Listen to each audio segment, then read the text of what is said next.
ഇന്ന് ഏറ്റവും വലിയ പണം കൊടുക്കുന്നത് നമ്മുടെ രക്ഷിതാക്കൾ വിദ്യാഭ്യാസത്തിന് വേണ്ടി.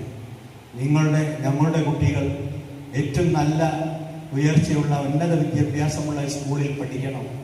അവർ പഠിച്ച് അവർ ഒരു ജോലി നേടിയെടുക്കുക എന്ന ലക്ഷ്യം വെച്ചുകൊണ്ടാണ് നിങ്ങളെല്ലാവരെയും അയക്കുന്നത്. നിങ്ങളാണ് ഭാവിയിൽ ആ കുടുംബത്തെ നോക്കേണ്ടത്. അതുകൊണ്ട് തന്നെ വളരെയേറെ ശ്രദ്ധയോടുകൂടി വളരെയേറെ അച്ചടക്കത്തോടുകൂടി ക്ലാസ്സിലിരുന്ന് പഠിച്ച് ഉയരത്തിലേക്ക് എത്തുവാൻ നിങ്ങൾക്ക് സാധിക്കണം. അതാണ് നിങ്ങളുടെ ഏറ്റവും ലക്ഷ്യം. ഒരു അധ്യാപകർ വിചാരിച്ചത് കൊണ്ടോ PTA കമ്മിറ്റി വിചാരിച്ചത് കൊണ്ടോ മാനേജ്മെന്റ് കമ്മിറ്റി വിചാരിച്ചത് കൊണ്ടോ ഒന്നും തന്നെ നമുക്ക് ഉയർച്ചയിലേക്ക് എത്താം. ഒരു ടീമായി, അതാണ് ഇവിടെ പറഞ്ഞത്, ഒരു ടീമായി നമ്മൾ വർക്ക് ചെയ്യണം. അധ്യാപകരും രക്ഷിതാക്കളും കുട്ടികളും PTA കമ്മിറ്റിയും മാനേജിംഗ് കമ്മിറ്റിയും ഒരുമിച്ച് ഒരു ടീമായി മുന്നോട്ട് പോയാൽ മാത്രമേ നമുക്ക് ഉയർച്ചയിൽ എത്തുവാൻ സാധിക്കൂ.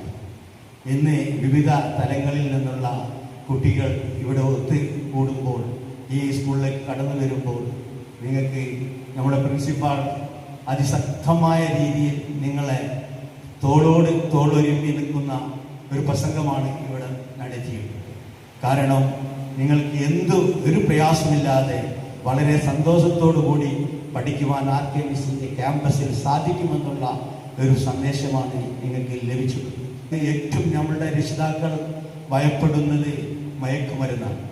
ഇന്ന് കോളേജ് ക്യാമ്പസിലേക്കും സ്കൂൾ ക്യാമ്പസിലേക്കുമാണ് ഈ മയക്കുമരുന്ന് ലോബികൾ കടന്നു വരുന്നത്. അതുകൊണ്ട് തന്നെ നമ്മളൊക്കെ വളരെ ശ്രദ്ധയോടുകൂടി നമ്മുടെ വിദ്യാർത്ഥികൾ മുന്നോട്ട് പോകണം. ആരെങ്കിലും ആദ്യം സാമ്പിളായിട്ട് നിങ്ങൾക്ക് ചെറിയ എന്തെങ്കിലും തന്നു കഴിഞ്ഞാൽ പിന്നീട് അത് കൂടുതൽ ഉപയോഗിക്കാൻ സാധിക്കും. അതുകൊണ്ട് തന്നെ ആ മേഖലയിലേക്ക് അങ്ങനെയുള്ള ലോബികളിൽ പെടാതെ നിങ്ങൾ മുന്നോട്ട് പോകണം.